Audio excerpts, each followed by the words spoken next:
bonjour à tous. Euh, Nous avons un très beau plateau aujourd'hui pour parler de restauration scolaire et sous l'intitulé Un service public et social incontestable. Euh, donc avec nous, Cédric Prévost, vous êtes sous-directeur de la politique de l'alimentation au service de l'alimentation de la DGAL. Philippe Ponnoura, président du SNRC et directeur des relations institutionnelles de Sodexo France. Raphaël Rouvroy, vous êtes directrice marketing de Sodexo Éducation. Jean-Frédéric Géolier, donc vous êtes directeur général de Mille et un repas. Corinne Embo, vous êtes directrice marketing et développement commercial chez Ensemble du groupe Elior. Diane Rousseau, vous êtes directrice du marché enseignement chez Scolares, donc le groupe Compass. Et Jérôme Parnizari, vous êtes directeur des opérations chez Terre de Cuisine et vous représentez le SNERS. Donc, bienvenue à tous. Donc, on a aujourd'hui on attend un peu plus de 300 personnes pour ce webinaire un peu exceptionnel qui réunit, on va dire, les grands groupes de la restauration pour parler de ce thème de la restauration scolaire. Donc, avant de débuter le débat, et comme on a déjà reçu beaucoup de questions, on vous conseille de poser toutes vos questions d'ordre technique liées aux procédures de déconfinement de façon écrite dans l'icône que vous avez en bas de l'écran, QR, ou par courriel directement au magazine Notre Cuisine, et nous les transmettrons aux personnes compétentes. Effectivement, nous estimons que chaque réponse doit être analysée dans ses contextes spécifiques, les contextes locaux et au cas par cas. Alors, depuis près de 2 mois, les parents confinés assument le repas de midi pour leurs enfants. On a le sentiment que certains découvrent les complexités multiples de cet exercice quotidien. Il faut faire les courses, varier les menus, préparer les repas, ce qui, à leur grande surprise, demande du temps. Faire manger les enfants est aussi une tâche importante, si possible en évitant le gaspillage. Ils en ont parlé à l'école. Et puis après, il faut faire la vaisselle et recommencer ce même cinéma pour le soir, en proposant si possible un autre menu. Mieux encore si le menu est équilibré. Et oui, au travers de ce quotidien, de ce nouveau quotidien des familles confinées, la fonction alimentaire est devenue prioritaire et même fondamentale. Les cantines se sont faites désirer, en particulier pour les familles les plus démunies. De nombreuses collectivités, je ne vais pas toutes les citer, mais Marseille, Nantes, Lille, Toulouse ont été obligées de distribuer des repas ou des bons alimentaires. Les associations caritatives ont vu arriver de nouveaux bénéficiaires, habituellement non fléchés, par leurs services. Et le gouvernement a débloqué 39 millions d'euros pour l'aide alimentaire.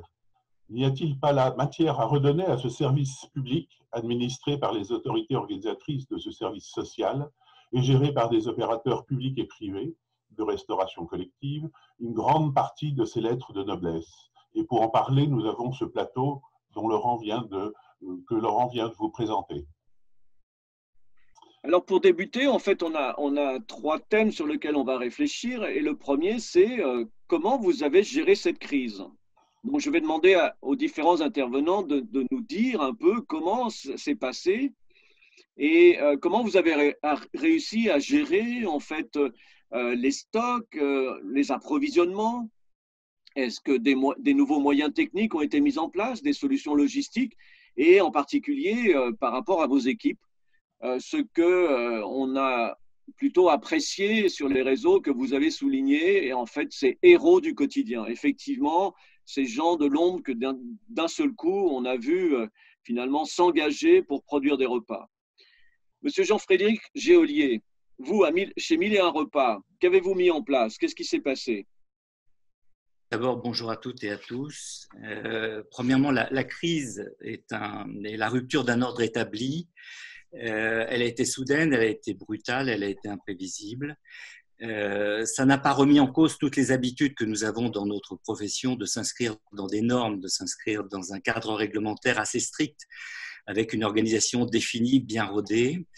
Nous sommes, Mille et un repas, une entreprise de taille intermédiaire familiale Alors, je suis président directeur général, vous avez dit tout à l'heure simplement directeur général, mais je suis le fondateur de cette entreprise et la proximité avec les équipes est essentielle. Et ce que j'ai pu noter en tout cas dans la crise, c'est le ciment important que j'ai vu, que j'ai observé de la part de toutes les équipes qui travaillent dans des restaurants scolaires, dans des restaurants d'entreprise, dans des restaurants médico-sociaux.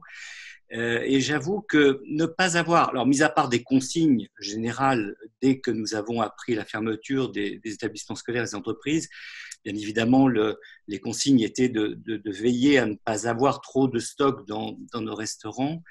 Ce que j'ai apprécié, c'est de voir les initiatives de tous mes collaborateurs qui, sans avoir véritablement d'ordre, de dire il faut que vous donniez, il faut que vous distribuiez, il faut que vous soyez généreux.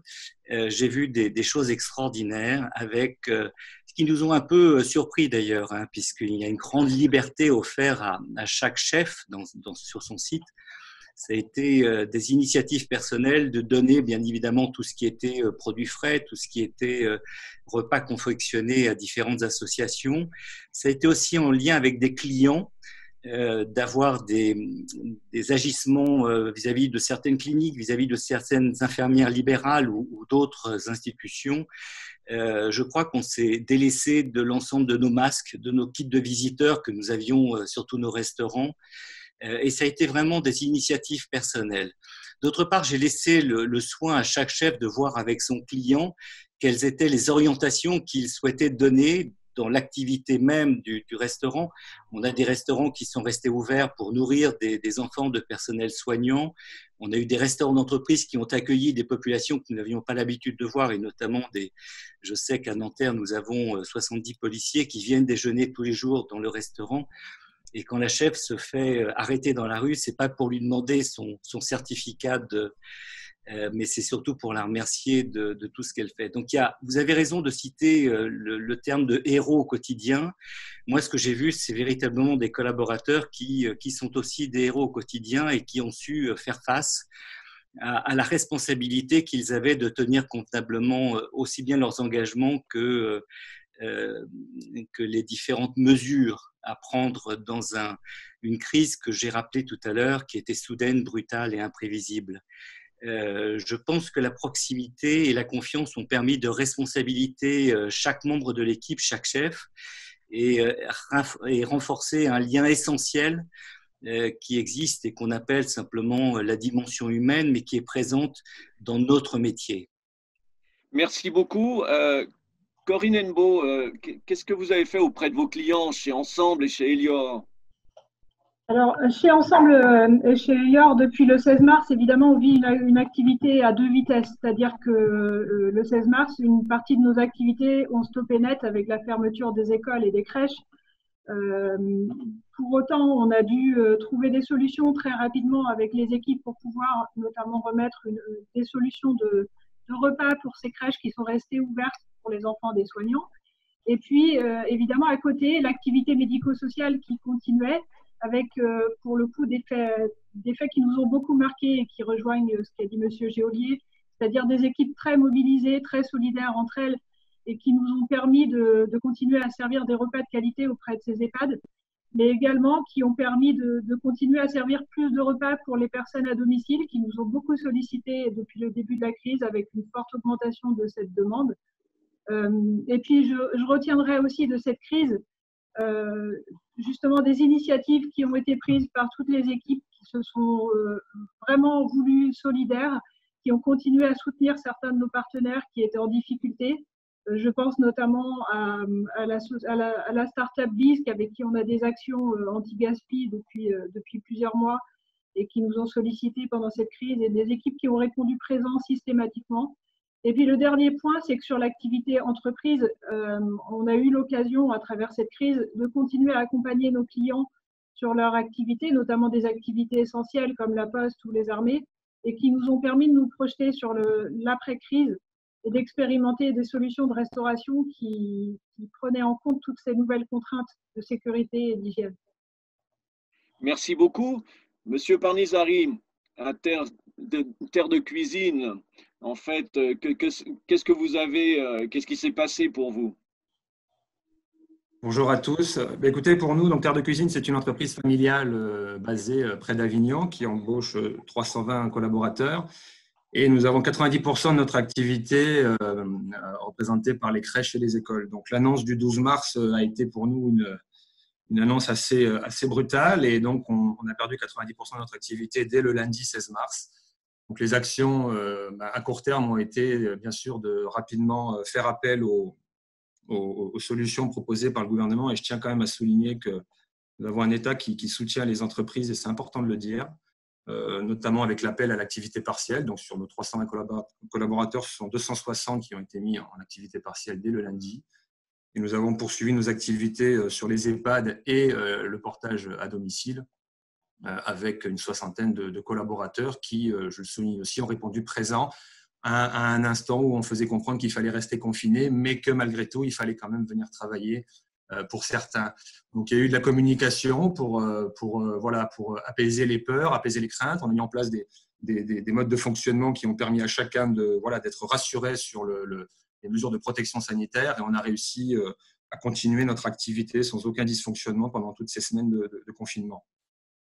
Ce que je voulais dire, c'est qu'on a eu également, on a vu arriver des demandes de convives supplémentaires sur les portages à domicile, puisque les communes, face à qui nous sommes en tant que commanditaires, ont souhaité protéger davantage de leurs citoyens en leur offrant une offre de repas à domicile. Donc, ça a été pour nous, sur cette petite partie d'activité qui nous est restée, malgré tout, il y a eu une recrudescence de demandes, et nous avons là encore essayé de répondre présent, à tel point qu'on a dû créer même une tournée sur une commune qui nous a vraiment demandé de venir en aide à des personnes âgées pour leur éviter tout simplement de sortir faire les courses. Donc voilà, toujours présent, y compris pour, comme le disait M. Joliet, livrer des sites avec des enfants de soignants, en petit nombre souvent, mais malgré tout toujours présent pour apporter des solutions afin de participer à cette solidarité nationale que le président a évoquée dès son discours du 12 mars. Vous aviez eu le sentiment, et j'avais aimé dans notre propos, qu'en fait vous aviez dit on était des acteurs de l'ombre, et maintenant finalement nous sortons de notre confinement à nous, quoi. C'est-à-dire finalement on venait vers vous. Ça vous avait impressionné? Oui, en tout cas, oui. Alors moi, ça m'a touché, mais pour mes collaborateurs aussi. Enfin, tout leur a été retransmis. On est un métier, je trouve, un métier de l'ombre. Moi, je m'inquiète de ce côté héroïque des choses pendant la crise. J'ai peur qu'il cesse avec la crise, comme il a démarré avec la crise. Donc, j'ai envie de dire que plutôt qu'un héroïsme temporaire, je pense qu'il faut de la reconnaissance permanente envers les personnes et le métier qu'elles font. Chose parfois qui peut être un petit peu absente dans nos sociétés, un petit peu absorbée dans le toujours plus, toujours mieux. On oublie qu'on a des personnes dans nos métiers qui sont tous les jours présents dans des conditions pas toujours faciles. Il y en a qui travaillent dans le froid, il y en a qui font des gestes répétitifs. C'est un métier qui gère de gros volumes et de manière artisanale, et il faut le défendre parce que c'est aussi comme ça qu'on élabore une vraie cuisine maison. Donc je dis oui, il y a de l'héroïsme dans cette période, mais il y a également, je pense, un travail permanent fait par ces équipes qui sont présentes tous les jours pour servir tous les repas et dans des conditions d'hygiène impeccables. Écoutez, je vous remercie beaucoup. Je vais demander un peu maintenant l'avis de Diane Rousseau, donc chez Compass Scolares. En fait, qu'est-ce qu'il s'est passé? Alors, chez Scolares, comme partout ailleurs, effectivement, la fermeture des établissements scolaires a été vraiment brutale. Donc, c'est vrai que certaines de nos cuisines centrales avaient déjà préparé des repas pour le lundi. Et même si d'autres n'en avaient pas préparé, on avait effectivement des livraisons qui avaient déjà été effectuées pour le début de la semaine. Donc, c'est vrai qu'on a dû réfléchir dès le vendredi, juste après l'annonce, à comment éviter le gaspillage alimentaire. Donc, on a fait de nombreux dons alimentaires, comme beaucoup. On s'est associé avec Too Good To Go pour sauver des repas. On a aussi donné à nos collaborateurs des produits. Et au total, c'est à peu près 20 tonnes de produits frais, notamment, qu'on a pu donner pendant toute la crise, qui n'est pas terminée d'ailleurs.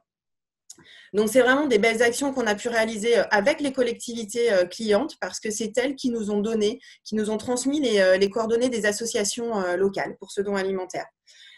Tout au long de la crise aussi, on a du coup gardé le lien avec nos clients. Ça, c'est important parce qu'on a tenu à les informer de notre situation, à comprendre leurs interrogations et aussi leur proposer des solutions pour la reprise. Donc l'accompagnement vraiment de nos clients ne s'est pas arrêté et on a pu aussi renforcer quand même le lien. Un point important, c'est qu'on a parlé de solidarité. On a quand même 400 collaborateurs Scolarest qui se sont portés volontaires pour soutenir les équipes de Medirest. Donc, ces équipes sont allées fabriquer et distribuer des repas dans les établissements de santé, que ce soit les EHPAD ou les hôpitaux. Donc, c'est vraiment une belle solidarité qui s'est mise en place. Aussi, une autre action un petit peu différente, on a mené une opération qui s'appelle Pour un sourire.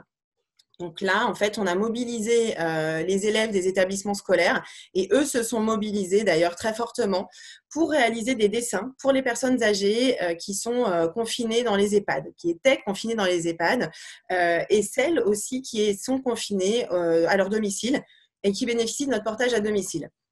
Donc, c'est vrai que ça, c'est une belle action qui a été menée. On a reçu beaucoup de dessins des élèves de nos établissements scolaires et on a pu tous les vendredis, et on continue d'ailleurs pour le moment, à envoyer tous les vendredis au directeur des EHPAD les dessins des enfants. On a vraiment eu des remerciements et des retours très touchants des personnes âgées qui nous envoient des dessins, qui nous envoient des petits mots également. Donc, au-delà de toutes ces actions, on a évidemment, comme toutes les autres sociétés de restauration, travaillé sur les mesures barrières à respecter, à faire respecter, sur l'équipement de protection de nos équipes, sur les nouveaux protocoles des nettoyages et désinfections, etc. Donc, ce que l'on voulait dire, c'est qu'on a réussi à gérer à la fois l'arrêt de la production dans la majorité de nos établissements scolaires qui ont une cuisine sur place, mais on a réussi à gérer aussi la continuité de service, et ça, on l'a tous dit, pour livrer les repas aux personnes âgées, pour livrer les repas aux enfants du personnel soignant, mais aussi à l'armée et aussi dans le milieu pénitentiaire.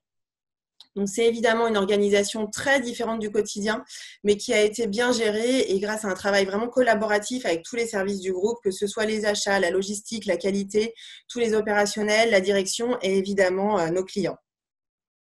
Merci Diane. Alors, la DGL n'a pas été absente de cette phase de confinement. Cédric Prévost, comment la DGL a réagi et a mis en œuvre cette décision soudaine de fermer les cantines scolaires mi-mars? Alors, merci. Tout d'abord, bonjour à toutes et à tous. Côté DGL, donc, il s'agit, dès l'annonce de la fermeture des écoles, de limiter au maximum le gaspillage alimentaire, ça a déjà été dit, et donc de sauver le plus de repas, de nourriture possible. Et donc, le premier temps a été celui de la diffusion par nos équipes de tous les conseils méthodologiques pour déployer le don alimentaire. Nous avons une expérience assez forte dans ce domaine. L'idée était de la partager avec tous les opérateurs dans le cadre du Conseil national de la restauration collective qui a été mis en place l'année dernière. Et le Conseil national de la restauration collective nous donne l'opportunité d'avoir au fond en relation toutes les têtes de réseau, tous les acteurs de la restauration collective. Et nous avons diffusé auprès de ces acteurs toutes nos fiches méthodologiques que nous avions sur le don alimentaire, la lutte contre le gaspillage et également des questions qui se posaient en termes d'hygiène, de maîtrise des risques sanitaires et je pense notamment à la question de la congélation en offrant des assouplissements notamment par rapport à l'application stricte de la réglementation de manière effectivement à être en situation de sauver le plus de repas et également de créer des stocks. Donc, ça a été notre première action. La deuxième action importante que nous avons menée, c'est celle de la diffusion d'informations auprès de tous les acteurs. Ça a été dit tout à l'heure, le gouvernement, pas seulement au niveau du ministère de l'Agriculture, mais de manière générale, a mis en place des dispositifs d'accompagnement des entreprises, chômage partiel, des aides spécifiques. L'idée était de pouvoir donner toutes ces informations aux opérateurs de la restauration collective et donc, dans le cadre du Conseil national de la restauration collective, nous avons diffusé ces informations. Nous avons également fait du relais avec les autres administrations par rapport aux remontées que nous avions des opérateurs. Je pense notamment, par exemple, le SNRC ou Restoco nous ont demandé d'être porte-parole auprès du ministère de la Santé pour protéger tous les employés qui travaillent en EHPAD ou dans les hôpitaux. Ce sont des employés qui étaient en seconde ligne et pour lesquels, au plus dur de la crise, il était difficile de trouver des masques et de les affecter prioritairement à ces employés. Nous avons fait de ce point de vue-là un rôle de facilitateur pour que des solutions soient trouvées dans les meilleurs délais. Il y a également des questions de fiscalité qui nous ont été posées et que nous avons transmises évidemment à Bercy de manière, là encore, à ce que ces signaux soient portés aux bonnes administrations. Un autre élément important, à mon sens, c'est la reconnaissance symbolique de l'action qui a été menée par la restauration collective, prise comme une filière, un secteur à part entière.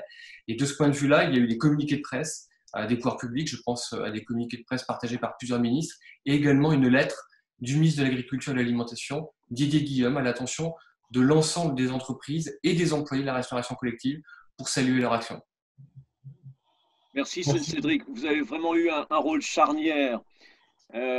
François, avant de te redonner la parole, en fait, je voulais saluer quand même Philippe Laurent qui nous a rejoint. Vous êtes secrétaire général donc, de l'AMF, l'Association des maires de France, et vous êtes maire de Sceaux. Et donc, nous allons donc commencer cette deuxième partie sur comment maintenant on va pouvoir appréhender la réouverture progressive de la restauration scolaire à partir du 11 mai.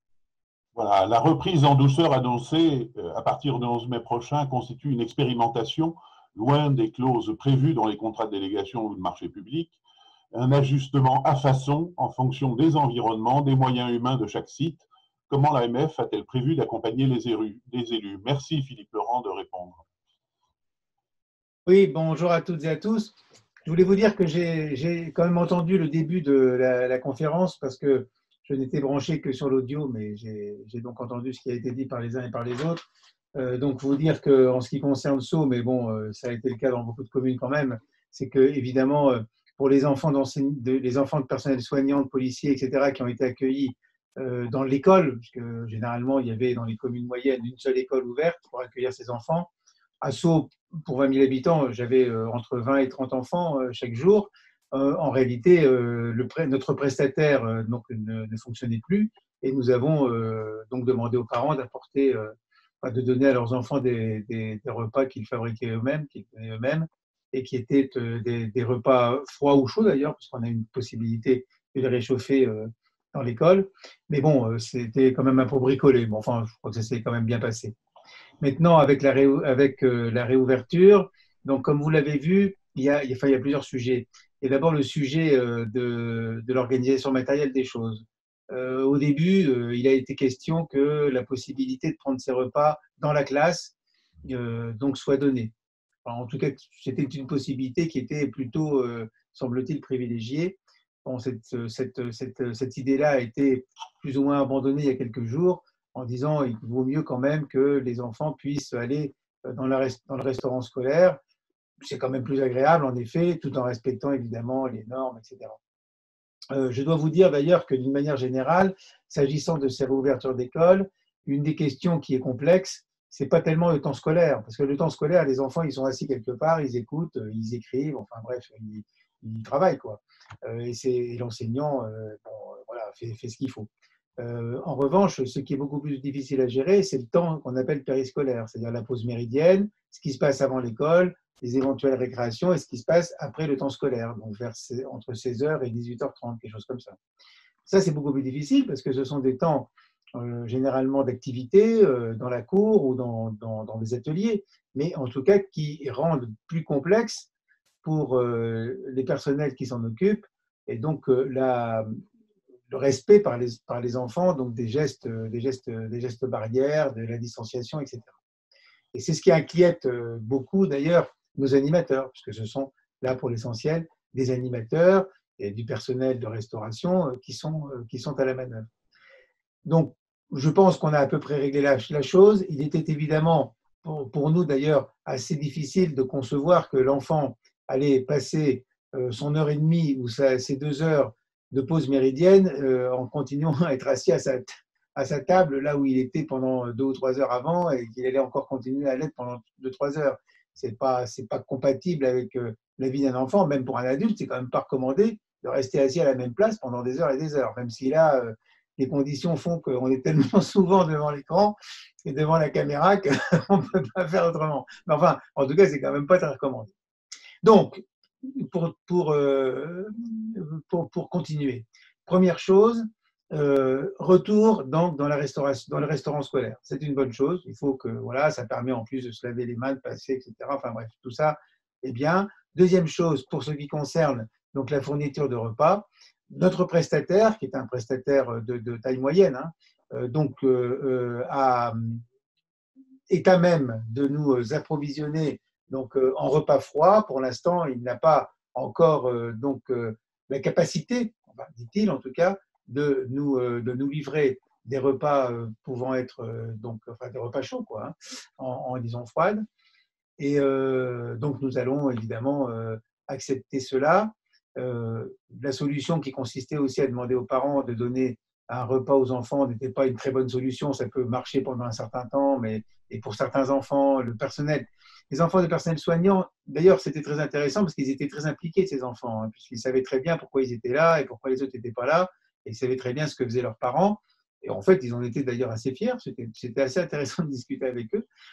Bon, là, on est dans un système un peu différent, parce qu'il y aura à la fois des enfants de personnel prioritaire, donc soignants, mais aussi enseignants, etc. Force de police, voilà. Et des enfants qui ne seront pas de personnel prioritaire. C'est d'ailleurs compliqué, parce qu'il reviendra aux enseignants de dire quels enfants ils souhaitent voir revenir. Et généralement, le choix des enseignants se fera en fonction de ce qu'ils savent des différents enfants, de la façon dont ils ont pu vivre ces 2 mois, parce qu'il y en a qui ne l'ont pas forcément très bien vécu, et qui ont même des enfants qui ont été un peu perdus, il faut le dire, pas forcément beaucoup, parce que finalement ça s'est pas mal passé, mais il y a quand même, même dans une ville comme Sceaux, à peu près 3%, 2 à 3% des enfants dont les enseignants n'ont plus de nouvelles, en fait, qui sont, on espère qu'ils sont toujours vivants, mais enfin en tout cas ils ne réagissent plus, et les familles ne réagissent plus aux sollicitations des enseignants et à l'enseignement à distance. Donc ces enfants-là, je pense que les enseignants essayent de les reconnecter et de faire en sorte que leur famille veuille bien les ramener à l'école dans les conditions qu'on sait. Nous sommes en train, ça se passe en ce moment, et chez nous, les écoles réouvriront pour les enfants le 14 mai, les 11 et 12 mai étant destinés à la préparation par les enseignants de tout ça. Alors, ce que je vous dis là, je pense, est assez largement partagé par de très nombreux maires. Nous avons eu donc des rencontres, encore le 1er mai dernier, une rencontre avec les présidents d'associations départementales de maires. Donc, en gros, ce que je suis en train de vous dire là, c'est quand même assez largement partagé, même si cette affaire de responsabilité pénale est venue un peu là-dessus. C'est une inquiétude, certes, qui est soulevée, mais je pense que, pour ma part, que la réponse du Premier ministre hier, c'était une réponse en droit exact. Bon, alors politiquement, c'est autre chose. En tout cas, en droit, je pense que cette réponse était tout à fait adaptée, et qu'il ne faut pas non plus exagérer à outrance l'importance de cette responsabilité pénale. Elle existe, mais encore une fois, il faut qu'on puisse faire la preuve que le maire a vraiment fait exprès de ne pas mettre en place les conditions nécessaires. Donc, je ne pense pas que ce soit une bonne raison, mais malheureusement, c'est devenu une affaire politique, donc je ne la commenterai pas davantage. Merci beaucoup. Finalement, vous soulignez l'importance de la gestion de cette période périscolaire, en fait, cette pause méridienne éventuellement, donc même la restauration scolaire, qui constitue qu'un service périphérique dans la réouverture des écoles, mais qui n'en est pas moins essentiel. Comment s'inscrivent les services de la DGL dans ce contexte orchestré en premier lieu par le ministère de l'Éducation nationale, qui a diffusé, comme chacun sait, un protocole sanitaire? Et alors pour les services de la DGL au ministère de l'Agriculture, nous avons une position, je dirais, avec une certaine humilité. Humilité d'une part parce que la crise est évidemment très complexe, parce que le déconfinement va l'être certainement encore plus. Le confinement, c'était au fond un arrêt d'activité, voire un ralentissement d'activité. Le déconfinement, c'est un redémarrage avec des conditions économiques qui sont complexes et surtout avec l'objectif de maîtriser un risque sanitaire, en l'occurrence un virus qu'on connaît depuis peu de temps et dont on a certes une connaissance du mode d'action, mais par rapport à la vie collective que nous devons réorganiser, nous avons encore beaucoup de choses à régler. Et donc de ce point de vue-là, l'humilité, c'est face aux nombreux enjeux que pose ce déconfinement, la protection des employés, la protection des convives, la question de l'organisation du lieu de prise des repas et les questions économiques que j'évoquais liées au réapprovisionnement pour réamorcer la machine de la restauration collective dans un contexte où, pour la restauration scolaire, on sait que ce n'est pas 100% des élèves qui vont revenir et ça va l'être de manière très progressive en fonction des départements, en fonction du classement en zone rouge et verte. Donc, on est sur une reprise d'activité qui est loin d'être homogène sur l'ensemble du territoire national.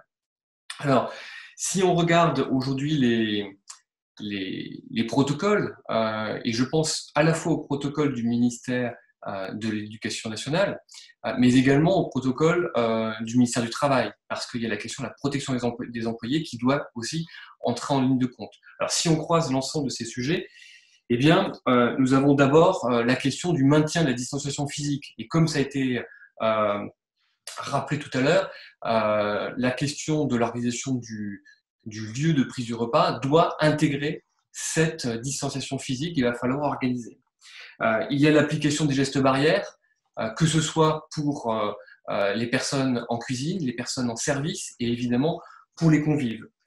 La question de la limitation du brassage des élèves, du passage notamment des classes au passage en salle de repas, puis le retour en classe.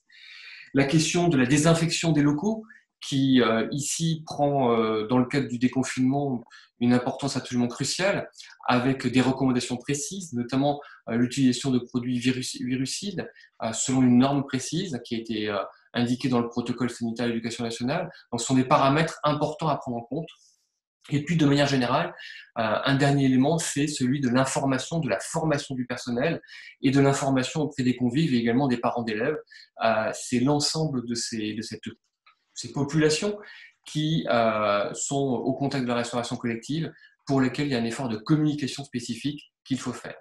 Alors nous, DGAL, je vous l'ai dit, nous on est au croisement des compétences ministérielles et nous nous efforçons aujourd'hui, avec les acteurs de la restauration collective, à recenser toutes les questions de terrain qui nous remontent et à essayer d'y apporter des réponses en lien avec notre ministère.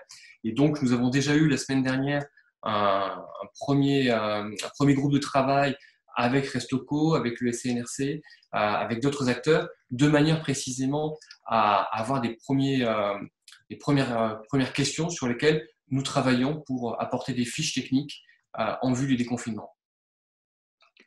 Merci Cédric. Et comment les opérateurs privés donc ont mis en œuvre ou prévoient de mettre en œuvre l'organisation à compter de la semaine prochaine en matière de ressources humaines, de production et d'approvisionnement? Diane Rousseau, je pense que je vous donne la parole en tant que compasse. Oui, merci. Effectivement, on a pas mal travaillé, même avant qu'on nous donne la date de réouverture des écoles. C'était important qu'on puisse travailler sur un dispositif sur mesure pour accompagner au mieux nos clients. Donc, je vais vous partager ma présentation. Rapidement, quelques petits slides. Hop, j'espère que vous voyez bien. Donc voilà, globalement, voilà sur quoi on a travaillé. On a travaillé sur un dispositif spécifique avec deux priorités évidemment essentielles: assurer la protection des convives et des équipes et organiser la continuité de services de restauration. Donc cette reprise, elle est en 3 étapes et en 3 étapes parce que on se doit en premier lieu de contacter nos collaborateurs, alors ce qu'on a fait et ce qu'on continue à faire aujourd'hui, parce que c'est important. On parle effectivement des enseignants qui ne sont pas tous disponibles, etc. Nous, nos collaborateurs, ça va être un petit peu la même chose. Donc il faut qu'on voit un petit peu l'état de nos collaborateurs, s'ils sont aptes à travailler ou non.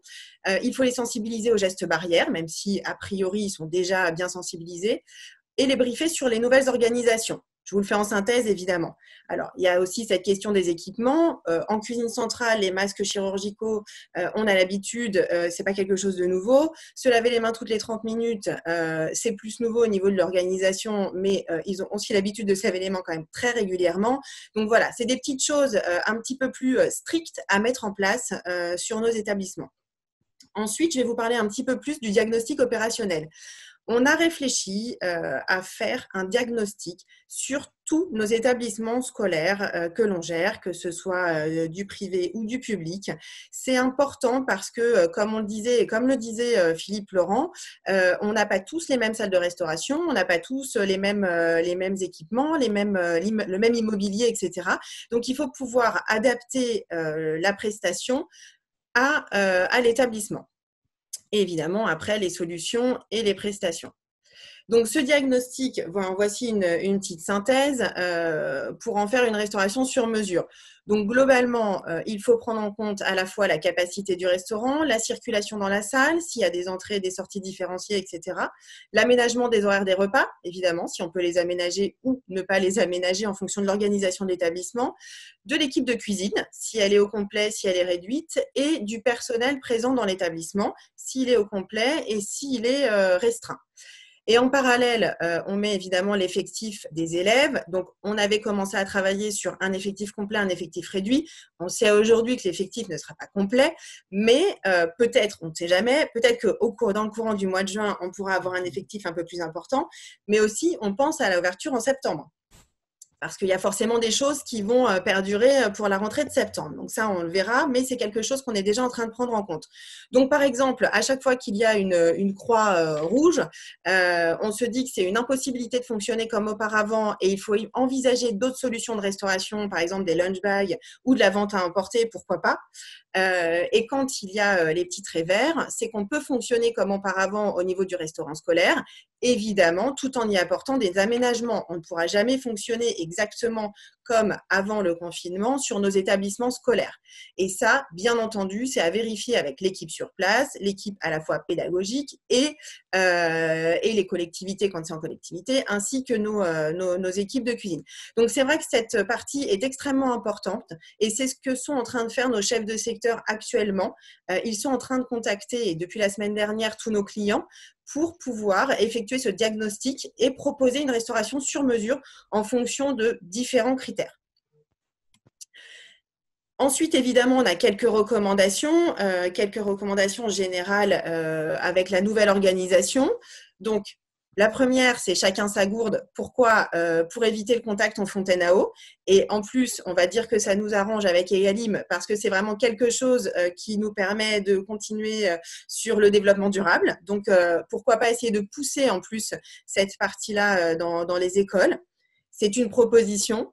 Les distances au restaurant, donc nous, ce qu'on proposait, c'est de mettre un convive sur deux en quinconce, comme vous le voyez sur l'écran. Après, certains vont le mettre que sur une rangée et d'autres sur les différentes tables. Ça, c'est pareil, c'est du sur-mesure en fonction de ce que souhaite l'établissement. Le stickage au sol des distances, donc là, pareil, on a modélisé des petits stickages un peu sympas pour les maternelles et les élémentaires pour pas que ce soit trop compliqué à respecter et au contraire que ce soit presque plus un jeu, entre guillemets. Évidemment, des dispositifs de protection pour le service tels que les paralènes, voire du film plastique des fois, etc. Enfin bon, quelque chose pour protéger au niveau du service. Alors, l'aménagement des horaires du repas, ce qui semble assez essentiel. Alors, peut-être pas au début, peut-être pas les premières semaines si on a très, très peu d'élèves, mais en tout cas, ça semble essentiel, en tout cas pour la rentrée de septembre. La suppression des espaces en libre service, évidemment, donc tout ce qui est table à condiments, fontaine à eau, on en a parlé, et les micro-ondes, tout ça, tout ce qui peut être touché par tous les convives, évidemment, on est obligé de les supprimer, ainsi que, malheureusement, j'allais dire, tous nos buffets en libre service. Donc, tous les buffets en libre service, aujourd'hui, vont être évidemment complètement stoppés. Alors, ça nous arrangeait bien pour la lutte contre le gaspillage alimentaire, mais voilà, il faut s'adapter aux nouvelles mesures d'hygiène. Évidemment, l'adaptation de l'offre, mais je pense que certains vont en parler aussi. Donc, ça, on a des propositions avec moins de choix. La livraison de repas froids, éventuellement, de lunch bag dans les classes, comme on en a parlé. Et pourquoi pas se faire livrer aussi par nos cuisines centrales des barquettes.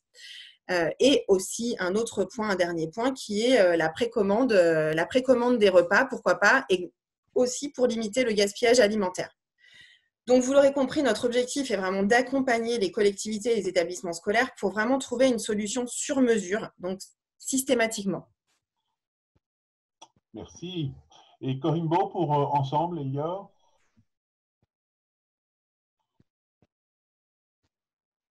Ah, pas de micro. Mettez votre micro, Corinne. Corinne, il faut mettre… Voilà. Voilà.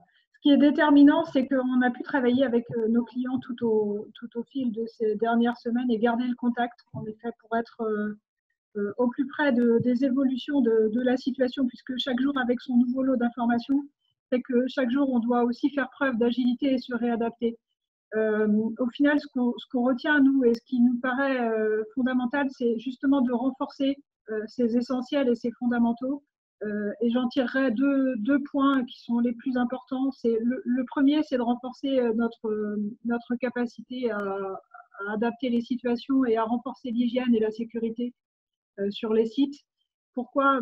Pour deux raisons. Bien entendu, pour accueillir nos convives dans les meilleures conditions et rassurer l'accueil vis-à-vis de ces convives et de nos clients, mais aussi par rapport à nos équipes qui peuvent avoir cette crainte de revenir au travail après plusieurs semaines d'arrêt.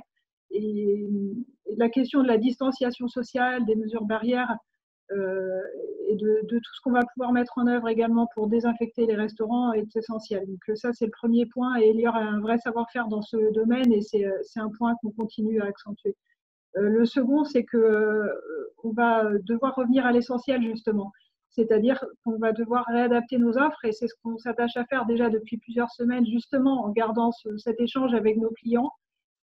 Et l'essentiel, ça va être de revenir à la raison d'être de la restauration collective, c'est-à-dire pouvoir proposer des repas de qualité qui soient accessibles à tous, mais qui soient également en capacité de rentrer dans ces nouvelles contraintes économiques que nous connaissons tous. Forcément, la question aussi de la provenance des produits va être essentielle. Le soutien aux filières françaises qui nous préoccupent tous en ce moment et qui préoccupent la plupart des consommateurs. Toutes ces questions-là sont au cœur des discussions que nous avons avec nos clients en ce moment. Et la première projection, évidemment, va être cette réouverture au 11 mai ou dans les jours qui viennent par rapport aux écoles et l'accompagnement de nos clients et de nos convives sur ces sujets-là. Encore une fois, on a eu le temps d'expérimenter ces solutions également auprès des restaurants d'entreprise, même si le sujet est un petit peu différent. En tous les cas, l'accueil d'un convive dans un lieu de restauration, l'aménagement des salles de restauration et l'adaptation de l'offre a déjà été expérimenté depuis plusieurs semaines et nous a permis de tirer des conclusions. D'une certaine manière, d'ailleurs, cette crise va être pour nous aussi la possibilité, l'opportunité d'accélérer les innovations. Je pense notamment au digital, à des choses qui sont déjà dans les tuyaux depuis pas mal de temps et qui vont nous permettre de limiter le gaspillage alimentaire, d'aller plus loin aussi dans ces sujets-là de vente à emporter. Et d'une certaine manière, comme toutes les crises, ce sera une possibilité et une opportunité d'accélérer ces innovations et de s'en sortir probablement avec une offre qui soit améliorée dans le temps. Merci Corinne. Jérôme Parnizari, une réaction? Oui, simplement pour vous donner un petit peu ce qui en est dans une entreprise comme la nôtre aujourd'hui, et l'information date de ce matin à 9h, on a 50% de nos clients qui nous ont confirmé qu'ils redémarreraient à partir du 11 mai ou le 12 mai. Pour les 50 autres %, aujourd'hui, on n'a pas d'information. Donc, il faut bien comprendre qu'on est 6 jours avant le redémarrage et que c'est une situation extrêmement compliquée, je dirais, en termes d'approvisionnement, puisque nos fournisseurs qui eux-mêmes se sont arrêtés pendant la période n'ont pas les stocks pleins et n'ont pas forcément la disponibilité de tous les produits. Donc, on fait face à une situation qui est réellement compliquée. Également face à nos collaborateurs pour tout simplement leur dire s'ils reprennent ou pas le travail. Face à nos chauffeurs, pour les solliciter ou pas en suivant le nombre d'écoles qui reprendra et les tournées qui vont être réadaptées également. Donc, je ne vous cache pas que c'est une situation extrêmement compliquée qui évolue d'heure en heure et à laquelle, malgré tout, nous devons faire face et pour laquelle nous essaierons de répondre présent autant que faire se peut à partir du 11 mai. Nous avons bien sûr aussi proposé une prestation qui soit un repas froid, à consommer froid, individuel, sans aucune manipulation, ce qui me paraît être aussi un service rendu à nos collectivités pour, je dirais, que la restauration ne soit pas un problème majeur pour la reprise, mais qu'on puisse aussi garantir à nos jeunes enfants une restauration digne de ce nom, malgré le contexte. Voilà, donc nous comptons bien sûr sur la compréhension de nos clients face à tous ces sujets. Nous œuvrons également toujours dans une logique de réduction des gaspillages alimentaires, malgré le contexte. On n'oublie pas les fondamentaux du métier. Donc ça aussi, c'est un sujet pour cette reprise. Voilà, donc beaucoup de questions sur l'après 11 mai. Je vous dis, aujourd'hui, on a une visibilité encore réduite. Beaucoup de questions sur la fin de la période scolaire, à savoir comment les écoles reprendront ou pas jusqu'à la fin de la période scolaire. Et des questions également sur l'été pour ce qui concerne des centres aérés et les crèches, et également sur la reprise de septembre, à savoir comment se passera notre rentrée de septembre. Voilà, donc en espérant bien entendu que tout l'accompagnement qui a été mis en place jusqu'à présent à nos entreprises perdurera jusqu'à ce que nous soyons revenus à la normale en termes de fréquentation des établissements. Je passe le message parce que la reprise est progressive, mais personne ne sait dire aujourd'hui quelle sera la durée du caractère progressif de la chose. Donc voilà, j'espère qu'on sera aidé jusqu'au bout sur cette reprise. Et donc, on espère que vous serez entendu. Raphaël Rouvroy, alors chez Sodexo, comment vous allez appréhender après ce 11 mai? Bonjour à tous. Alors oui, il y a encore beaucoup d'incertitudes, d'inconnus. Nous abordons la reprise avec 3 mots d'ordre. Le premier mot d'ordre, c'est la protection. Le deuxième, le dialogue. Et le troisième, la maîtrise. Qu'est-ce qu'on entend par là? Donc, la protection, c'est la protection sanitaire des enfants, des convives adultes et ainsi, bien sûr, que de nos collaborateurs. Tous les parcours individuels ont été cartographiés pour assurer la sécurité de tous et donc, c'est notre priorité. Le deuxième sujet, c'est le dialogue. Donc, le dialogue avec les clients qui maintenant a été entamé client par client il y a plusieurs semaines en vue de la réouverture. Dialogue aussi avec les opérationnels pour adapter les solutions et puis pour résoudre ensemble les questions concrètes sur le terrain qui vont se poser. Et le troisième mot d'ordre, c'est la maîtrise. Alors, ça paraît peut-être un peu contradictoire de parler de maîtrise alors qu'on vient de parler d'inconnu, mais c'est effectivement pourtant bien ce dont il s'agit, de maîtrise des approvisionnements, maîtrise des denrées, maîtrise des coûts pour ensemble, avec nos clients, pouvoir avancer progressivement et durer. Alors concrètement, comment est-ce que ça se traduit? Il y a 2 volets. Il y a le volet de l'organisation du service et il y a le volet de la prestation de restauration. Sur l'organisation du service, donc nous nous appuyons sur plusieurs choses. Donc notre forte culture sécurité chez Sodexo, qui est la priorité numéro 1. Bien avant le Covid, c'est la priorité numéro 1 chez nous. Donc, nous nous appuyons sur une forte culture sécurité. Nous nous appuyons aussi sur l'expérience acquise en France au sein des établissements mobilisés pour lesquels nous avons réalisé un accueil des enfants de personnel soignant. Et aussi, nous nous appuyons sur notre expérience en Chine que nous avons largement partagée dans l'ensemble des segments chez Sodexo et notamment sur la partie éducation. Donc, grâce à ces différents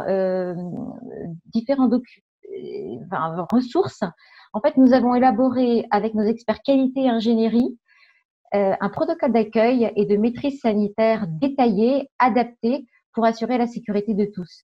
Donc, on a plus d'une vingtaine de mesures. Je cite par exemple un marquage au sol. On en a vu un exemple précédemment pour organiser la circulation et s'assurer absolument de permettre la distanciation qui est un des facteurs clés de succès pour stopper le virus.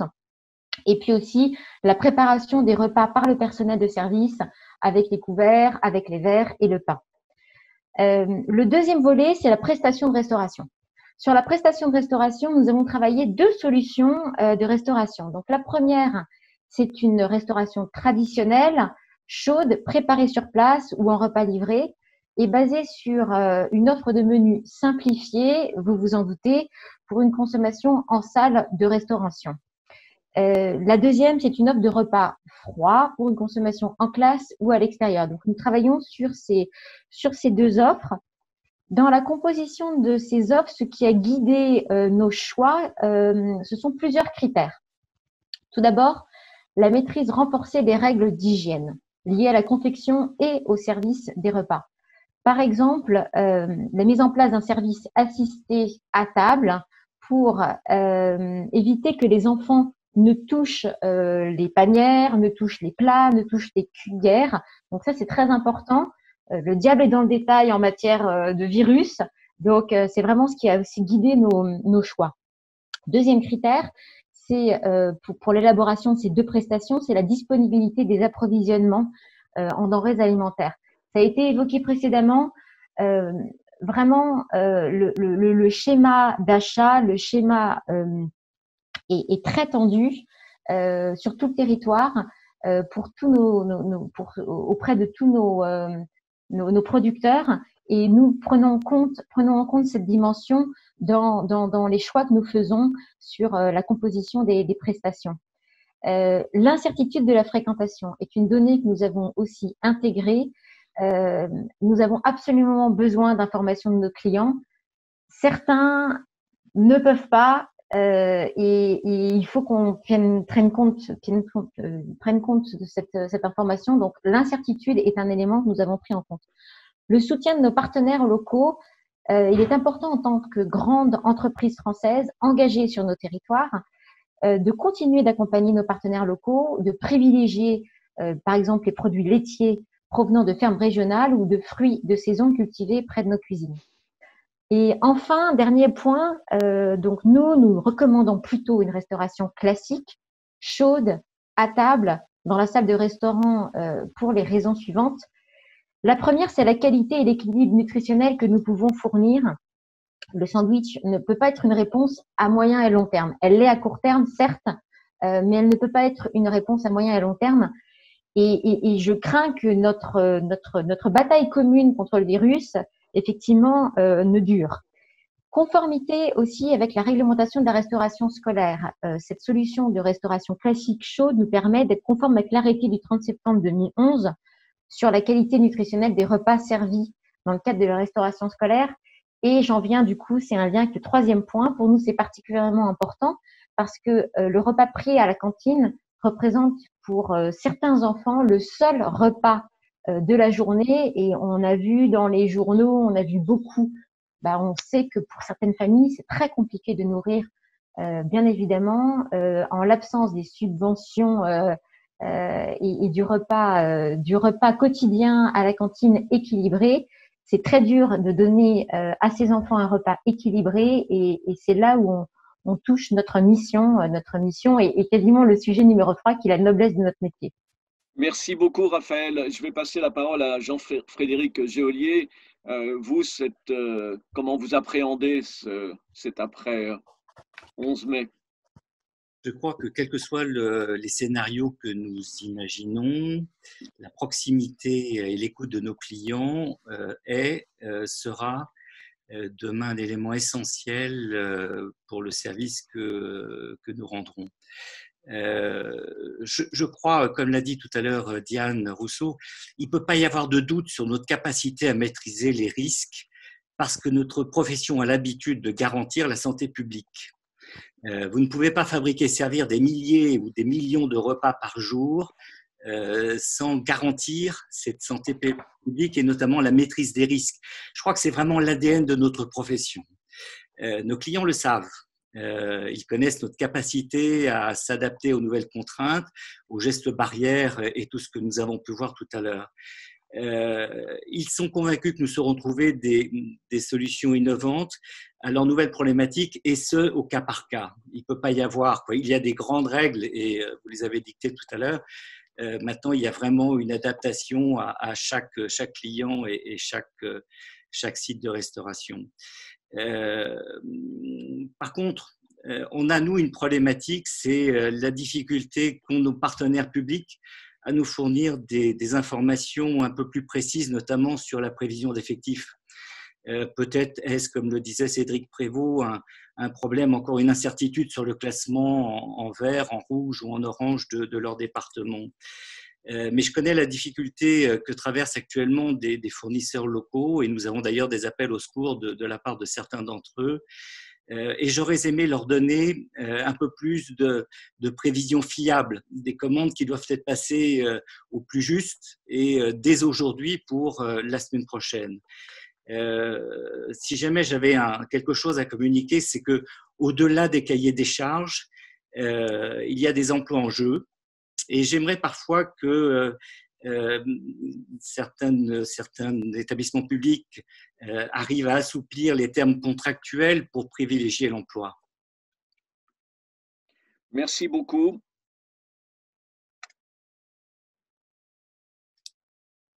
François, ton micro. Le micro. Nous allons passer au troisième thème. Justement, ça vient d'être dit par pas mal d'intervenants. N'est-il pas temps de redonner ces lettres de noblesse à ce service public et social? Alors, servir un repas varié, équilibré en temps et en heure, s'est avéré pour bon nombre de parents un exercice inédit pendant ces 9 semaines. Et si nous ajoutons les contraintes financières que nombre de familles ont vécues, cet exercice est devenu quasiment impossible. On l'a dit tout à l'heure. Plus que jamais, on constate l'importance de la restauration scolaire qui peut élaborer en temps et en heure, en quantité et en qualité, un repas varié, renouvelé quotidiennement, répondant au goût des enfants, aux normes sanitaires, aux exigences nutritionnelles, dans un coût sinon contraint, au moins maîtrisé. N'y a-t-il pas la matière à redonner à ce service public toutes ses lettres de noblesse, accessibilité quasi universelle, performance qualitative et quantitative, tarification sociale? J'aimerais avoir l'avis de Philippe Laurent sur cette question. Oui, écoutez, ce que vous venez de dire, en réalité, ça n'est pas quelque chose de nouveau pour beaucoup d'entre nous. Je pense que nous avions déjà ensemble avec les professionnels, les prestataires, etc., et les personnels municipaux, on avait déjà fait ce constat depuis longtemps. La restauration scolaire, c'est plus la cantine qu'on a pu connaître de notre temps, même si moi, j'ai pas un mauvais souvenir spécifiquement, mais enfin bon. Et donc, ce travail de qualité, de traçabilité, etc., de la restauration scolaire, on l'a fait ensemble depuis déjà longtemps. Et d'ailleurs, un certain nombre de textes sont venus sanctionner ça et nous amener à encore davantage d'exigences. Je pense que les élus ont conscience qu'en effet, comme ça a été dit il y a un instant, ce repas de midi, alors pour la plupart des enfants d'ailleurs, hein, c'est quand même 4 jours, enfin c'est 4 repas sur 14 bon, par semaine, et uniquement les semaines où il y a l'école. Il y a les enfants qui vont au centre de loisirs aussi, mais voilà, donc c'est quand même pas non plus la majorité des repas. Mais en tout cas, bon, c'est comme ça, mais l'exigence qui est celle aujourd'hui des élus et des agents municipaux, elle est bien fondée sur cette idée que quand même, il y a eu, je le pense, probablement, depuis peut-être 30 ou 40 ans, une certaine dégradation de la qualité de ce qu'on mange chez soi. Et que donc, il faut que nous soyons au contraire dans le mouvement inverse. C'est pour ça que quand vous parlez des lettres de noblesse à ce service public social, s'agissant de la restauration scolaire, nous en sommes d'accord. Hein, et nous considérons en effet comme un service public social qui a une importance tout à fait considérable. D'abord, pour la santé des enfants, d'une part, mais aussi pour leur faire, comment dire, leur faire découvrir des aliments, des goûts, etc., malheureusement, qu'ils peuvent très bien ne pas connaître chez eux. Et ce n'est pas d'ailleurs uniquement qu'une question de moyens, toujours. Hein. Ça peut être aussi une question de fonctionnement de la famille assez déstructurée, où en fait chacun se débrouille un peu chez soi et mange ce qu'il y a dans le réfrigérateur. Ça rejoint aussi un autre souci que nous avons, c'est de rendre, mais qui est aussi, je le sais, celui de nombreux prestataires et professionnels, c'est celui de rendre aussi le temps de cette pause méridienne avec le repas un temps qui est sa propre vertu, entre guillemets, éducative, hein, bien sûr. Hein. Et on le voit bien d'ailleurs, dans les maternelles, où la proximité avec les agents est plus forte. Hein, par exemple, les agents mangent avec les enfants aux tables. Hein, ça, c'est un point qui est très intéressant. Et on voit bien qu'il y a une éducation en fait au repas, au-delà de la qualité des mets qui sont servis. Il y a une éducation au repas qui est tout à fait intéressante. La capacité des enfants à pouvoir rester ensemble dans un temps qui n'est pas un temps d'apprentissage, mais qui est un temps d'échange, de discussion, de partage, quoi, de quelque chose. Enfin, moi, je trouve que sur un plan même culturel, c'est c'est important, naturellement. Et donc je crois que là-dessus, alors est-ce que cette crise aura fait apparaître encore plus la nécessité de ça? Sans doute, parce que encore une fois, comme vous l'avez dit, il y a beaucoup de parents qui se sont aperçus que c'était quand même très difficile. Ce n'est pas si simple que ça. et que la variété, etc., bon, ils ne savaient pas forcément le faire ou ils avaient perdu l'habitude de le faire. Mais peut-être que même, d'ailleurs, vont redécouvrir qu'il faut le faire. Je pense qu'un certain nombre de nos concitoyens, même avec des moyens limités, ont peut-être pu redécouvrir un peu le plaisir de faire un peu de cuisine. Je ne sais pas. Hein. Enfin, j'imagine que ça doit être le cas. Enfin, voilà, donc bien sûr, cette crise aura certainement développé cette volonté, aura développé cette envie, mais encore une fois, elle existait déjà avant et bien sûr, il faut la continuer. Vous parliez aussi de l'accessibilité, ça c'est très important. Alors, il y a eu, enfin, dans toutes les villes à peu près, enfin, une certaine taille en tout cas, il y a un calcul du prix de la pause méridienne, hein, du tarif de la pause méridienne, qui est calculé évidemment en fonction des revenus, de la composition de la famille, avec des écarts qui peuvent être très importants. Hein. Moi, chez moi, c'est la pause méridienne, c'est pas uniquement le repas. C'est la pause méridienne qui comprend le repas. Le repas représente à peu près, en fourniture du repas lui-même, représente à peu près 25% du coût total de la pause méridienne. Le reste, essentiellement du personnel d'encadrement, d'animation, et tout ça, etc. Mais bon, chez moi, le coût est de à peu près 10,80 € pour un enfant, et le tarif s'échelonne entre 0,75 € pour les quotients familiaux les plus bas, jusqu'à 8,64 € ou 74, je ne sais plus. L'écart est très important. Le niveau de 8 € est élevé, d'ailleurs, un certain nombre de familles le disent. Bon, il faut quand même avoir des revenus assez élevés pour payer ce tarif-là, mais il ne représente pas d'ailleurs la totalité du coût de revient de la pause méridienne, mais cet écart est parfaitement justifié et je crois permet de rendre en effet accessible le service à toutes les familles. Voilà. Bon, et d'ailleurs, toutes les familles, vous savez, le nombre d'enfants qui restent à la pause méridienne dans une ville comme la mienne, on est à 85%. Merci beaucoup. Donc, l'indulgence provisoire que les parents seraient susceptibles d'accorder aujourd'hui à ce service ne pourrait-elle pas constituer un terreau favorable pour évoquer les sujets de la loi Egalim? Accessibilité, on vient d'en parler, éducation alimentaire ou amélioration de la qualité des denrées alimentaires mises en œuvre et application progressive de la loi Egalim. Cédric Prévost, j'aimerais avoir votre avis à ce sujet. Oui, alors, effectivement, donc la crise a été un puissant révélateur de la fonction très structurante de la restauration collective dans notre quotidien. Et comme ça a été évoqué par Philippe Laurent, que ce soit sur sa dimension sociale, à travers la tarification sociale, que ce soit sur la dimension alimentation-santé, à travers l'équilibre nutritionnel des plats qui sont servis en restauration scolaire, ces enjeux-là, aujourd'hui, se sont posés cruellement du fait de l'absence de la restauration collective pendant ce confinement. Et comme vous le savez, comme le dit l'adage, un seul être vous manque et tout est dépeuplé. Et finalement, c'est un peu l'occasion pour les convives, pour les élèves, mais également pour les parents d'élèves, de se rendre compte de l'importance de la restauration collective et de cette cantine au quotidien. C'est une façon aussi de la voir sous un jour beaucoup plus positif. Et de ce point de vue-là, je pense qu'il y a une prise de conscience qui est en train de se faire.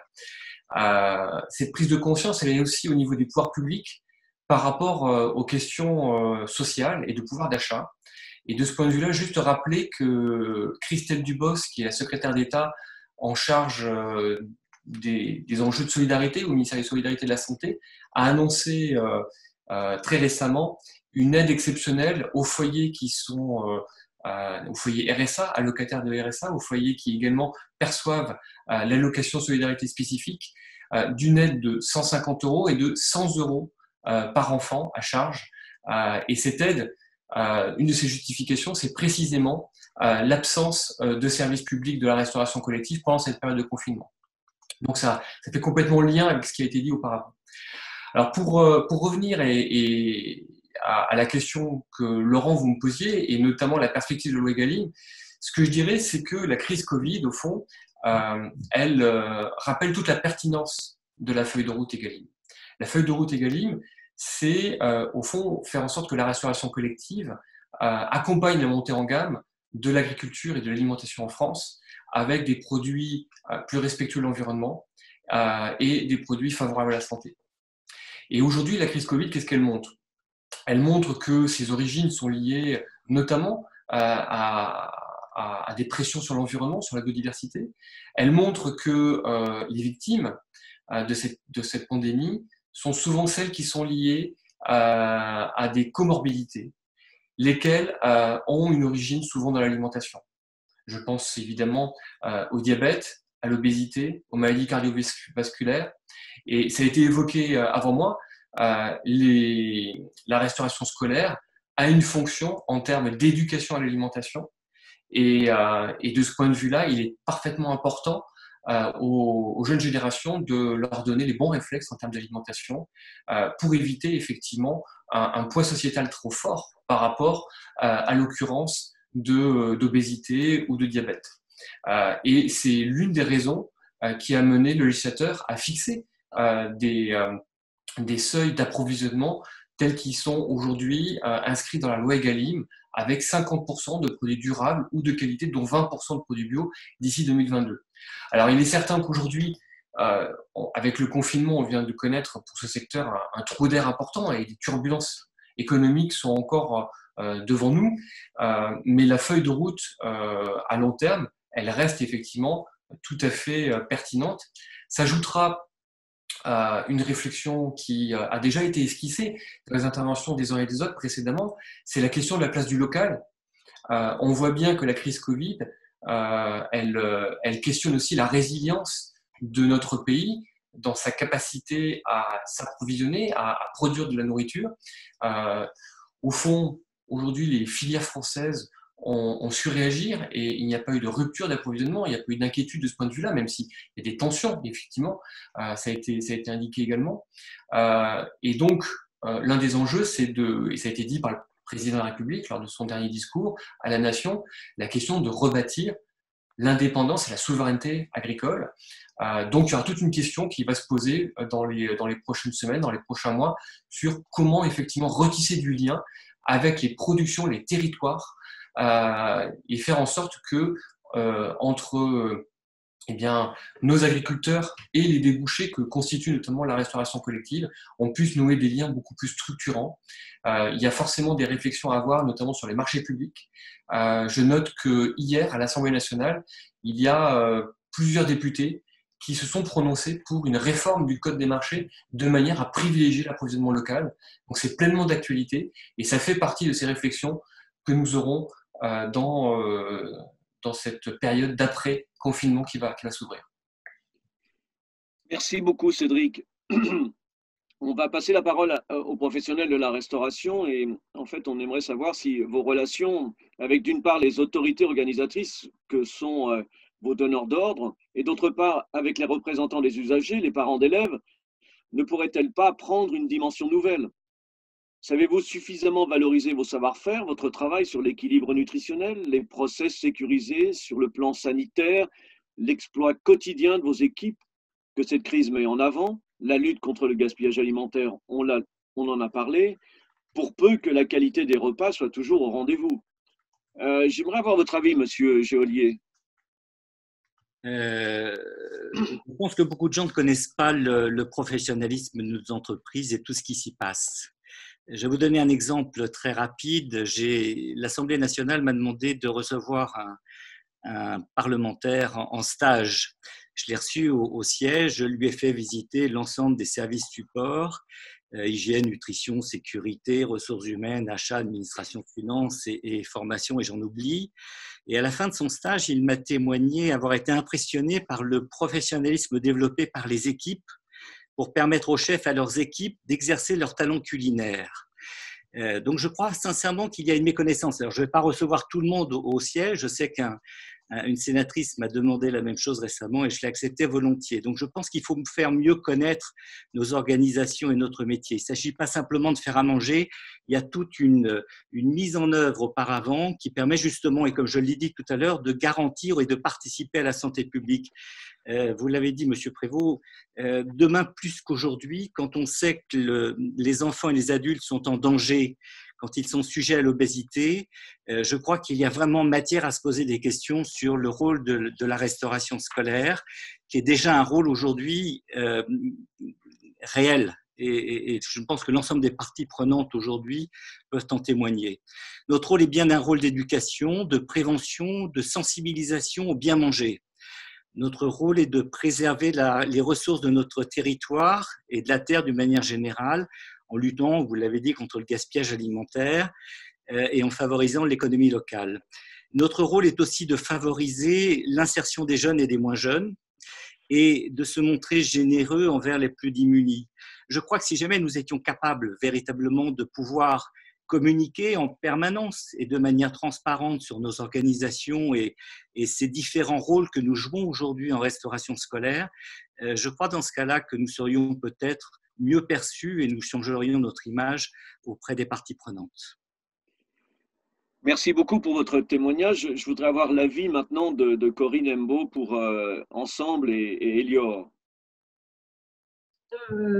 Cédric Prévost, vous avez dit l'essentiel, je pense, c'est-à-dire que notre métier aujourd'hui est à retrouver quelques lettres de noblesse, en tout cas je l'espère, où il a été éclairé d'une lumière nouvelle depuis le début de cette crise, parce qu'il a pu mettre en exergue justement la nécessité et la raison d'être de ce métier. C'est-à-dire qu'en effet, en tant que parents, on l'a tous vu, c'est difficile parfois de servir des repas équilibrés à nos enfants, mais c'est difficile de le servir notamment dans un contexte de prix et de coûts qui doivent être tenus.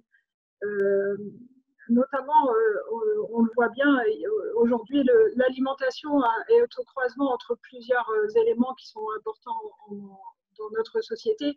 C'est un croisement entre les leviers et l'impact qu'ils peuvent avoir sur l'environnement, entre l'impact qu'ils peuvent avoir sur la santé, sur la société également. Et à travers l'alimentation, on a la capacité d'agir si on le fait différemment. Et je pense que demain, encore plus qu'aujourd'hui, nos offres de restauration collective, puisqu'elles génèrent du volume, elles vont avoir un impact extrêmement important sur toute la société. Elles l'ont déjà.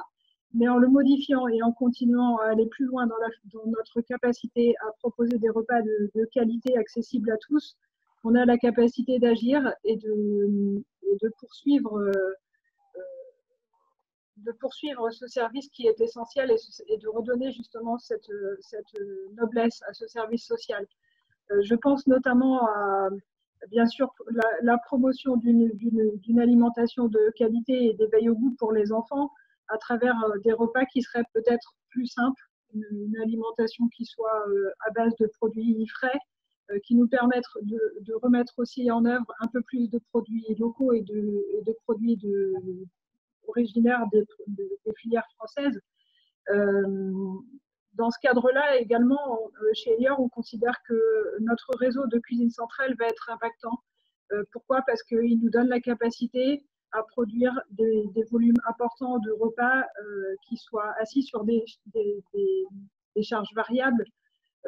On sait qu'aujourd'hui, justement, dans ce contexte où, en tout cas à très court terme, on ne sait pas combien de convives seront présents sur nos restaurants demain, après-demain, on va devoir être très souple, très agile. Et les cuisines centrales nous permettent de produire des repas de qualité en utilisant ces filières locales. Voilà, en tout cas, on va devoir revenir à l'essentiel, c'est certain. On va devoir revenir à des offres très simples, cuisine et maison, qui nous permettent de mettre en œuvre des produits locaux, des produits originaires de France, mais également des produits et des repas qui nous permettent de contribuer à préserver la santé de nos convives. Donc, chez Elior, toutes nos préoccupations se tournent vers ça et c'est comme ça qu'aujourd'hui on réfléchit pour continuer à promouvoir par exemple le Nutri-Score, le Carbon Score et être dans la projection d'une alimentation demain qui sera encore plus vertueuse. Merci beaucoup, Monsieur Parnizari. J'aimerais avoir votre avis. En faites-vous comment redonner ces lettres de noblesse, sortir de l'ombre? Voilà, quand on dit redonner les lettres de noblesse, c'est qu'elles ont dû être perdues à un moment de l'histoire. Après, comme disait M. Philippe Laurent, de manière générale, je pense que notre alimentation s'est dégradée dans les dernières décennies par des soucis de gain de temps, de facilité. Voilà, on est moins présent en cuisine, on achète des produits plus élaborés, additivés. Ça s'est passé aussi dans la restauration collective et Et il est vrai qu'aujourd'hui, la tendance s'est inversée. Je crois que tout le monde partage cette vision-là, mais qu'en effet, une réputation, elle descend par l'ascenseur et elle remonte par l'escalier. Donc, il va falloir aussi voilà, tenir bon dans cette direction qu'a repris la restauration collective. Alors, par-delà les aspects légaux, comme la loi Egalim, hein, qui va vraiment donner un souffle important dans cette voie-là, mais par-delà ces aspects légaux, par conviction également, je pense, de l'ensemble des acteurs. Après, moi, je crois qu'il y a une image de la restauration collective dans les esprits de chacun, alors, qui peut être celle donnée par les enfants qu'on a à la cantine, qui peut être celle qu'on a nous quand on va au restaurant de l'entreprise, qui peut être celle des parents qui sont allés en EHPAD ou hospitalisés. Compte tenu du fait que cette image, elle est unique, je pense que c'est important qu'il y ait quelque chose de l'ordre d'une union nationale autour d'une restauration qui soit belle et qui soit bonne. Alors, par-delà la concurrence qui peut exister, c'est très bien comme ça, mais je crois qu'il faut que les convictions passent et l'engagement passe par-delà d'autres contraintes et que, je dirais, chacun tienne bon sur le fait que nous partagions une restauration qui soit belle pour tous et pour des enfants, puisque nous parlons de scolaires, qui sont des futurs consommateurs, avec tout l'enjeu qu'évoquait M. Prévost, d'en faire des futurs bons consommateurs qui savent acheter un produit local et voir ce qu'il y a derrière et se nourrir sainement. Voilà, c'est un vrai enjeu de santé publique également. Donc voilà, des choses faites, des choses qui restent à faire, mais pour moi, une direction qui est la bonne et dont j'espère, voilà, la crise que nous traversons ne freinera pas la dynamique. Merci beaucoup. Pour notre part, elle ne la freinera pas et nous sommes toujours mobilisés, voilà, malgré le contexte, pour servir des plats frais, maison, à base de produits naturels. Je pense que voilà, c'est ce qui donne du sens aussi à notre métier. On vous le souhaite et on vous entend. Et merci beaucoup. Diane Rousseau, au sein du groupe Compass, en fait, comment vous voyez les choses? Alors nous, on se projette un peu et on pense que cette crise, quand même, elle nous oblige à repenser le modèle de la restauration collective. À la rentrée, clairement, comme je l'ai dit tout à l'heure, on aura sûrement les mêmes contraintes ou quelques contraintes en tout cas, mais avec des volumes quand même beaucoup plus importants, donc il va falloir qu'on puisse s'adapter. Donc la crise nous amène à prendre en compte une évolution notable liée à la continuité de service de la restauration. C'est vrai que le gouvernement s'est attaché à assurer la continuité pédagogique dans un premier temps, mais il a un petit peu été oublié la continuité de la restauration scolaire, on en a parlé tout à l'heure, qui a vraiment une importance dans notre société. Donc on l'a dit aussi, on s'est aperçu que le budget de beaucoup de familles consacré à la cantine n'était pas suffisant pour assurer les repas à domicile si on veut proposer un repas équilibré et de qualité à nos enfants. Donc l'enjeu est évidemment de mettre en place un repas équilibré et de qualité dans nos cantines à un tarif optimisé. Mais je pense qu'on arrive à le faire à aujourd'hui. Après, effectivement, il y a certainement des choses à modifier et toujours à optimiser. On a effectivement proposé, juste après la fermeture des établissements scolaires, aux collectivités, de proposer aux familles qui souhaitaient de commander des repas auprès de notre cuisine. Parce qu'on s'est dit, peut-être que ça peut être intéressant de leur livrer des repas à domicile, justement avec un tarif un petit peu plus intéressant. C'est vrai qu'on en a eu quelques-uns, mais peu l'ont proposé, pas parce que ce n'était pas intéressant, parce que notre système actuel de fonctionnement, en fait, ne va pas dans ce sens. On n'est pas équipé pour. Donc, pour nous, la digitalisation aussi serait vraiment une solution pour répondre à tout cela. Il faudrait peut-être qu'on réfléchisse ensemble, avec les collectivités, à pouvoir l'intégrer dans les futurs cahiers des charges. Ça nous semble quelque chose d'important, notamment le digital, nous permet aussi de commander les repas au plus juste et donc de limiter le gaspillage alimentaire. On en a beaucoup parlé, mais c'est quelque chose qui est extrêmement important. Aujourd'hui, toutes ces solutions-là, elles existent, mais elles sont vraiment peu utilisées. Donc, ce n'est pas quelque chose qui n'existe pas et qui est impossible, c'est quelque chose qu'on peut mettre en place. Et toujours si on va dans ce sens, pour parler d'Egalim, la diminution du gaspillage alimentaire devrait permettre aussi de valoriser la qualité des produits. Parce que si on diminue dans un sens nos coûts, forcément, on va pouvoir le réinjecter dans la qualité des produits. Donc, voilà, c'est aussi le principe de la loi Egalim et on souhaiterait aller dans ce sens-là. Et pourquoi pas ouvrir à d'autres possibilités sur lesquelles on est en train de travailler actuellement. Donc, nous devons pouvoir mettre en place un modèle plus souple, je suis d'accord aussi là-dessus, on en a parlé tout à l'heure, pour assurer la restauration sociale et quoi qu'il arrive. Parce que là, on a vu, on n'était pas tout à fait prêt à cette crise. Cette crise, elle a marqué et elle marque encore tous les esprits. Et donc, on parle de la réouverture du 11 mai, mais nous pensons déjà à la réouverture de septembre. Et nous devrons bouger les lignes pour septembre également, et il faut s'y préparer assez tôt. Donc, effectivement, pour nous, il y a une vraie nécessité de continuité du service public social qui est la restauration collective. Merci beaucoup, Diane. Je vais passer la parole maintenant à Raphaël Rouvroy pour Sodexo.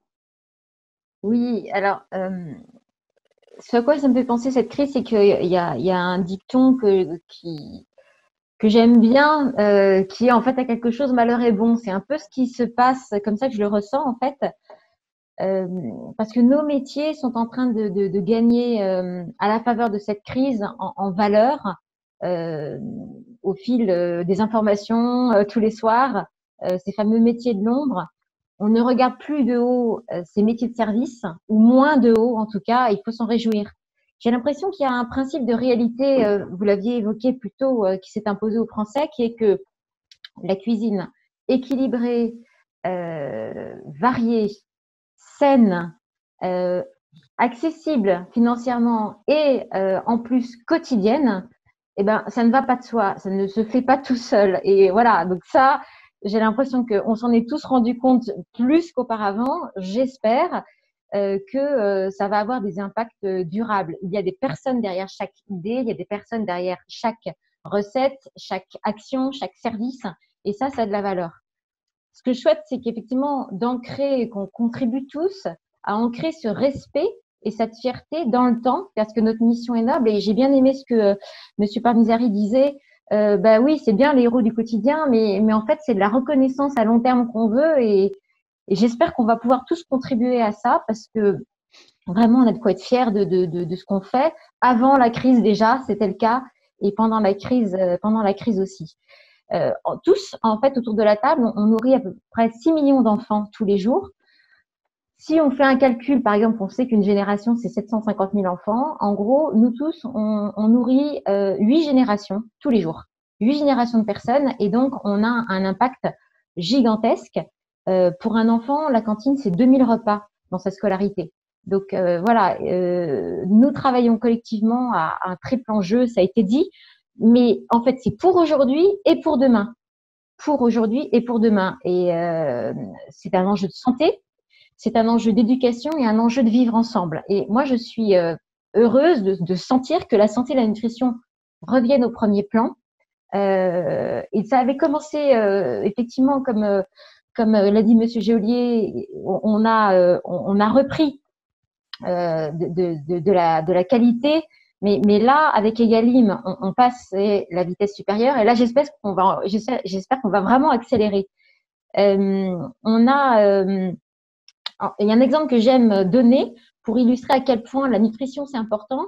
C'est, est-ce que vous savez qu'un coach sportif, il pourra vous divulguer l'entraînement physique de son champion, mais il vous donnera pas le régime alimentaire. Et ça, moi, ça m'a frappé cette image.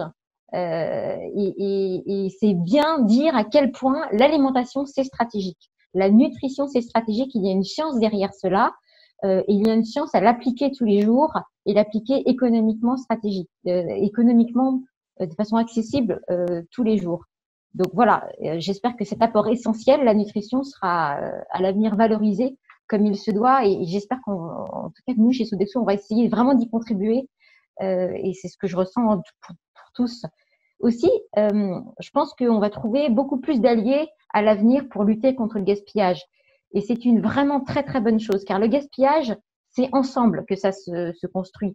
C'est pas du RSE, c'est du co-RSE, en fait. Ça se travaille ensemble. Et le gaspillage, la lutte contre le gaspillage, c'est une histoire de renoncement.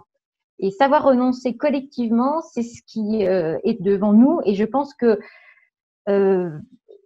durant cette période effectivement de confinement, on a finalement, la France, un peu appris à renoncer. Et ça peut que être salutaire à cette lutte contre le gaspillage qu'il faut accélérer. Et enfin, effectivement, ça a été dit, mais je pense que cette crise met en lumière l'importance de se sentir utile pour la nation. utile pour les autres. Ça a été le cas avec la couture de masques, de surblouses et plein d'autres choses.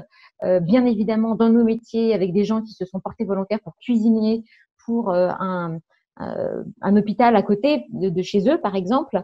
Mais ça passe aussi, nous concernant, par les achats locaux, ça a été dit.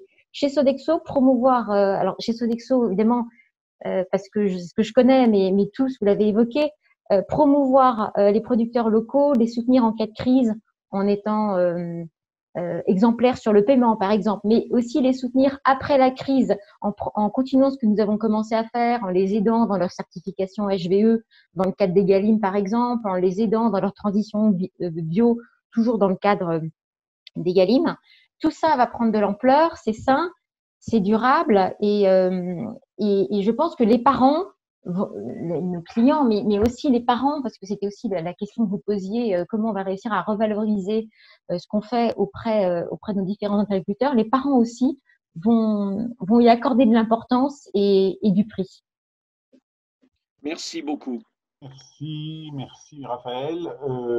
Il est temps de conclure. On a pris pas mal de retard, comme on pouvait s'y en douter.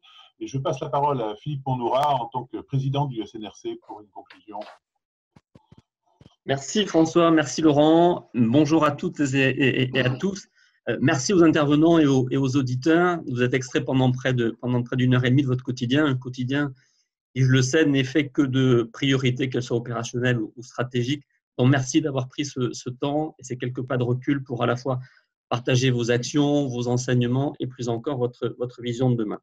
Moi, j'ai noté beaucoup de choses de tous les intervenants. Il y a plein même de citations que je vais utiliser dans mes prochaines prises de parole ou réflexions. Et vu qu'il ne nous reste plus que 5 minutes avant que les estomacs sur pattes ne viennent regretter le fait que je n'ai pas mute sur mon truc, je vais revenir sur 2 points qui me semblent être essentiels. Premièrement, c'est que tous ensemble, on a fait la démonstration que la restauration scolaire était un service essentiel dans la vie des Français. On le savait, mais peut-être que nous ne le mesurions nous plus, à l'instar finalement de ce qui marche sans faire trop de bruit. Elle est essentielle parce que déjà, elle apporte dans des conditions économiques très accessibles une alimentation de qualité, saine, sûre et durable. Et en ce sens, elle préserve le pouvoir d'achat des Français. Je reviendrai juste 30 secondes sur le côté sûr. Jean-Frédéric tout à l'heure l'a dit en disant on ne part pas de rien et la maîtrise de risque, c'est notre ADN. Parfois, on nous taquinait un peu en disant vos cuisines centrales, ça ressemble à des cliniques, vous êtes là avec vos blouses, vos surchaussures, vos charlottes. Il y avait un côté un petit peu péjoratif à cette attention extraordinaire que l'on mettait à la sécurité et à la sécurité sanitaire ou à la sécurité alimentaire. Je pense que ce reproche, il va falloir un bon bout de temps avant qu'on nous le resserve, si vous me permettez de nous exprimer. Deuxièmement, elle est essentielle parce qu'elle donne les bases d'une alimentation saine, à la fois parce que l'on sert, mais aussi parce que l'on enseigne ou ce qu'on apprend aux enfants. Et dit tout à l'heure, un demi-pensionnaire et déjeune 2000 fois dans sa vie à la cantine, dont en fait on a la responsabilité de construire le capital santé de ses enfants. Et on a vu combien ce capital était en fait un rempart par rapport au virus.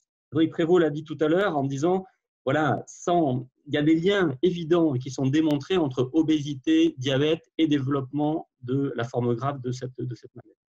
Ensuite, elle est essentielle parce qu'elle est une condition d'une journée d'école sans rupture dans la prise en charge des enfants.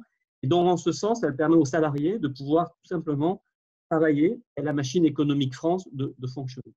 Et puis enfin, elle est essentielle parce que, je ne vais pas revenir aux lois Ferry et aux hussards noirs de 1880, mais le service de la cantine est un service qui a été fondé sur la sociabilisation des enfants.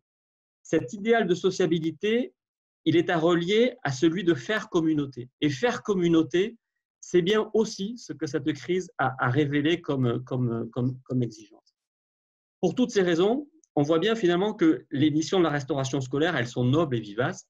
En fait, elles n'ont pas à changer. Ce qui doit juste changer, ce sont les moyens qu'on doit encore lui donner. La restauration scolaire est un véritable filet de sécurité dont on doit solidifier les mailles en lui donnant les moyens d'investir. Investir dans les produits, et c'est finalement le soutien aux filières agricoles qui ont été plusieurs fois rappelés, investir dans la formation des équipes, investir dans la rémunération de nos collaborateurs. Et je profite vraiment de la présence des élus pour pousser ce message. Je sais que souvent, il y a un frein à cela, ce sont les moyens financiers de nos clients. Je n'ai pas le temps de le développer là, je ne suis pas économiste. J'ai au fond de moi la certitude que cet investissement aux bornes des enjeux économiques et sociaux de notre pays, il vaut le coup. J'espère que là, j'ai été entendu.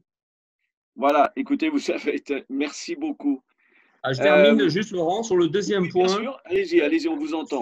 Sur les liens entre collectivités, État et nous, je pense que cette crise, elle a provoqué une convergence d'intérêts, sûrement parce que les Français ont voulu à la fois plus d'État et plus de société civile. Ils ont exprimé leur envie de plus de services publics, tout en jugeant indispensable l'action des entreprises. Il faut absolument qu'on garde cet état d'esprit de co-construction, loin des dogmes, des a priori, mais conscient de ce que nous avons su faire ensemble et de ce que l'on a encore à faire ensemble. Donc, ce travail de collaboration, tout à l'heure, j'ai beaucoup aimé les propos du maire de Sceaux qui dit, voilà, mon prestataire, il m'a demandé des aménagements, bien évidemment, on va les accepter. Et je trouve que cette posture qui consiste à dire, je me mets à la place de l'autre et j'essaie ensemble de construire une solution nouvelle, efficace, durable, qui sert les intérêts de chacun, c'est vraiment le sens dans lequel on doit travailler durablement et dans nos formes de collaboration. Je m'arrête là et juste avant de terminer, puisqu'on a fait un gros zoom sur la restauration scolaire, je ne peux pas ne pas remercier vraiment tous ces collaborateurs de tous nos segments.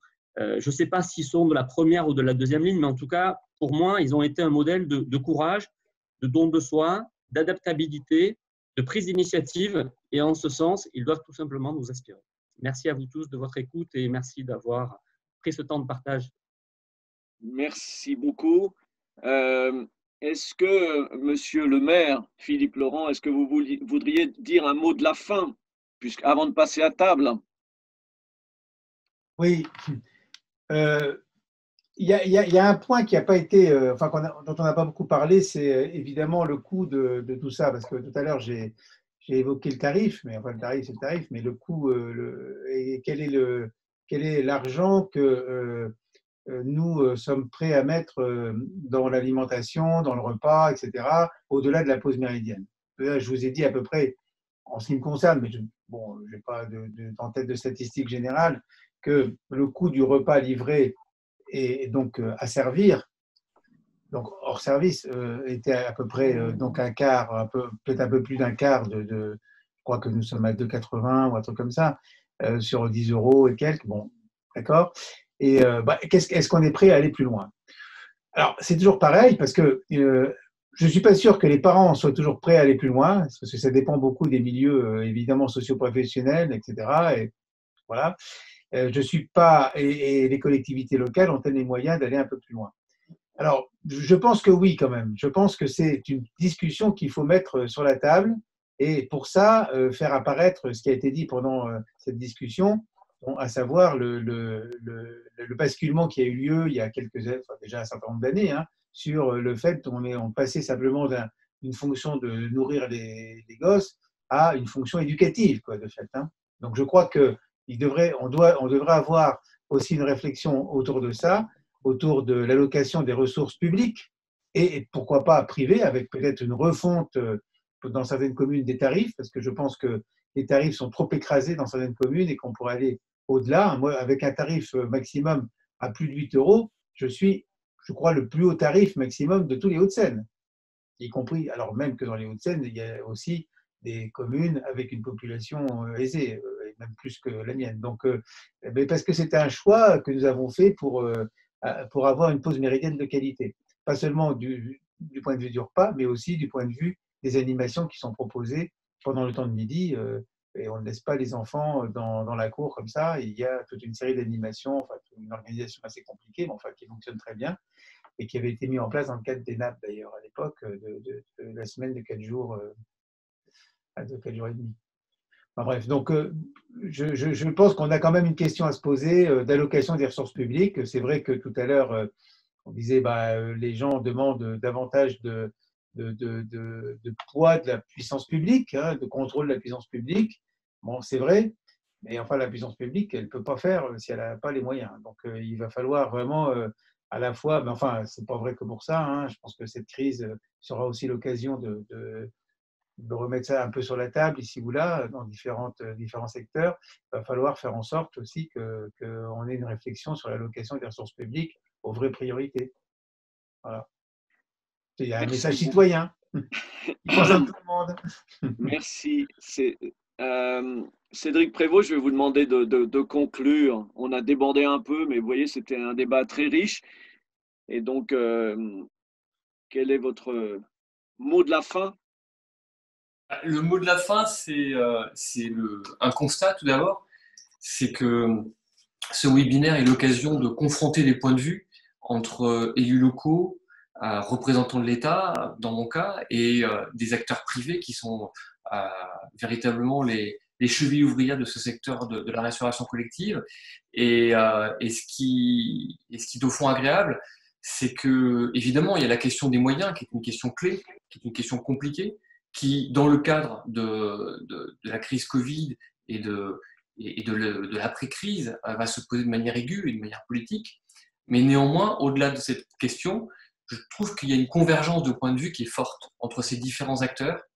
Et c'est ce que je retiens. C'est-à-dire, il me semble très positif de voir que sur la mobilisation pendant la crise, pendant le confinement, la mobilisation pour anticiper le déconfinement, la volonté de trouver des solutions au plus près des réalités de terrain, de manière pragmatique, la volonté également de se projeter sur le long terme et pas seulement raisonner à court terme. Je l'ai entendu dans quasiment toutes les interventions. Je dirais le consensus sur le chemin qui est tracé par la loi Egalim, la volonté que nous avons tous de se servir de ce service public absolument essentiel et très spécifique, parce que la restauration collective, c'est une caractéristique française. Elle n'est pas nécessairement partagée par les autres pays européens, mais en France, effectivement, elle a une fonction, que j'ai déjà dit, très structurante pour le quotidien. Et aujourd'hui, la volonté de faire en sorte qu'on continue ce chemin vers une montée en gamme, tout ça me paraît très constructif. Et comme l'a dit M. Pournoura, je pense qu'aujourd'hui, ce que nous avons besoin, c'est d'une co-construction entre élus, entre les pouvoirs publics au niveau national et évidemment avec les opérateurs, sans oublier la consultation des autres parties prenantes. Je pense que en mettant autour de la table, évidemment, les représentants des filières, de l'amont et de l'aval, et également les représentants des convives. Et ça, au fond, c'est le travail que nous faisons dans le cadre du Conseil national de la restauration collective, que nous avons mis en place à la suite de la loi Egalim au tout début de l'année 2019. Nous avons eu 4 réunions plénières dans le cadre du CNRC. Nous avons monté des groupes de travail qui étaient spécifiques à la loi Egalim, et on voit bien qu'aujourd'hui, au-delà du chantier de la loi Egalim et de ces sous-chantiers, parce qu'il n'y en a pas qu'un, nous aurons évidemment des questions qui se poseront sur cette reprise post-crise, et donc nous continuerons ce dialogue-là dans ce contexte du CNRC. Merci beaucoup. Merci à vous tous, merci à tous les invités, les participants. Les questions, on vous propose donc de les faire suivre à tous nos intervenants et on vous répondra par courriel. Et puis, écoutez, voilà, faire de la restauration collective une richesse et non plus une charge. Peut-être c'est notre travail après la crise. François ? Oui, ce que vient de dire Cédric me voit droit au cœur. C'est l'ambition de l'association que j'ai l'honneur de présider, qui s'appelle Cantine Responsable. C'est effectivement de créer du consensus, parce que je pense que tout ce qui rapproche les acteurs de la restauration et des filières amont jusqu'aux usagers mérite d'être creusé, d'être construit. Et l'ambition de Cantine Responsable, c'est de créer du consensus, parce que ce qui rapproche les acteurs est supérieur à ce qui les sépare, et de très loin. Merci. Merci François. Merci à tous et bon appétit.